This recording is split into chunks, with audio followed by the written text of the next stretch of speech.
پیارے بچوں، جب راجکماری اینا راجکماری ایلسا کی جادوئی شکتی کی وجہ سے بے ہوش ہو گئی تو مہاراجا نے فوراً اپنی راجکماریوں کو لیا اور کسی بیابان جنگل کی طرف چلے گئے۔ وہاں جا کر انہوں نے ایک آواز دی تو بہت سے پتھر لڑکتے ہوئے ان کے نزدیک آ گئے۔ ارے یہ کیا؟ یہ پتھر تو کوئی اور مخلوق تھے۔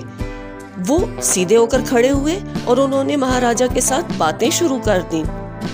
مہاراج نے انہیں بتایا کہ اس طریقے سے راجکماری ایلسا کی جادوئی شکتی کی وجہ سے راجکماری اینا بے ہوش ہے۔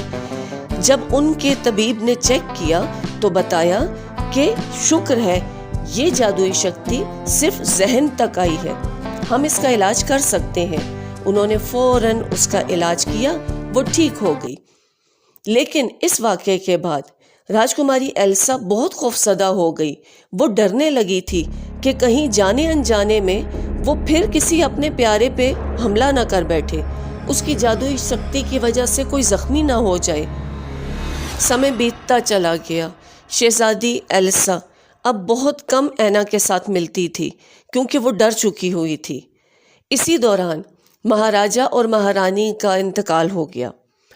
ان کی ڈیتھ کے بعد اب ضروری تھا کہ شہزادی ایلسا کو تاج پہنایا جائے۔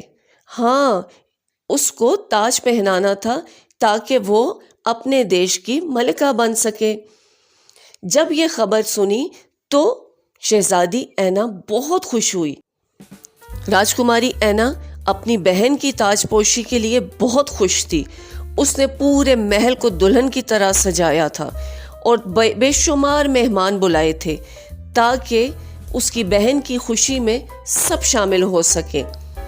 ملک کے لوگ وہاں آئے ہوئے تھے، بے شمار کھانے بنے ہوئے تھے اور اینا کی خوشی کا تو ٹھکانہ ہی نہیں تھا۔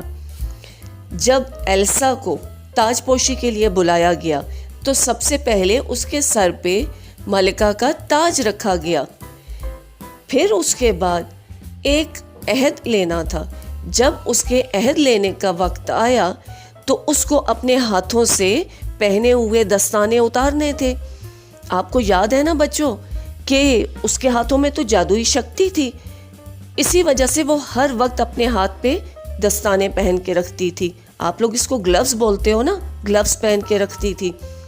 جب راجکماری ایلسا نے گلوز اتارے اور ہاتھ میں اپنی شاہی چیزوں کو اٹھا کر حلف لینا شروع کیا تو فوراً اس کے ہاتھوں کی ٹھنڈک کی وجہ سے ان چیزوں پہ برف آنے لگی۔ اس نے گھبرا کر تیزی سے ان چیزوں کو واپس رکھا اور فٹافٹ اپنے گلوز پہن لیے۔ اس کے بعد باقاعدہ فنکشن کا آغاز ہو گیا۔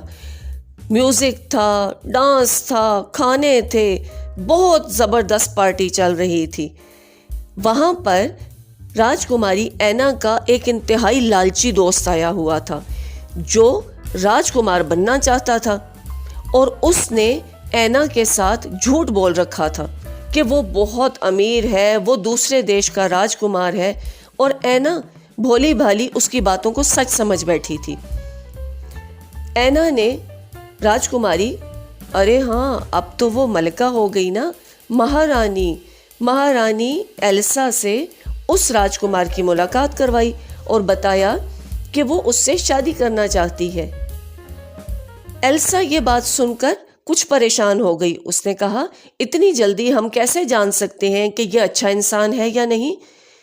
اس کی اس بات پر اینا ایک دم بھڑک اٹھی اور اپنی بہن کو بری بھلی باتیں کہنے لگی۔ اپنی بہن کی سخت باتیں سن کر ایلسا کا دل بہت دکھا اور وہ غصے سے وہاں سے پلٹ کر جانے لگی۔ جیسے ہی وہ پلٹی، لوگوں نے اس کے بارے میں اور زیادہ سخت باتیں اونچی کہنا شروع کر دی۔ اس نے غصے میں لوگوں کی طرف ہاتھ کیا کہ رک جاؤ وہیں، اور اچانک اس کے ہاتھ سے پھر وہی جادوئی شکتی نکلی اور ہر طرف برف بننا شروع ہو گئی۔ وہ گھبرا گئی، وہ چیخنے لگی، لوگوں کو کہنے لگی رک جاؤ، لیکن لوگوں نے چیخو پکار ادھم مچا کے رکھ دیا۔ وہ جیسے جیسے غصے میں آتی جا رہی تھی ویسے ویسے اس کے ہاتھوں کا جادو بڑھتا جا رہا تھا اور وہ شکتی ہر طرف برف بناتی جا رہی تھی۔ یہ سب بہت خوفناک منظر تھا۔ مہارانی ایلسا فوراً اس گھبراہٹ میں بڑے گیٹ کو کھول کر اس سے اندر کی طرف چلی گئی، لیکن اس کے بعد اس کے ساتھ کیا ہوا، وہ کہاں گئی؟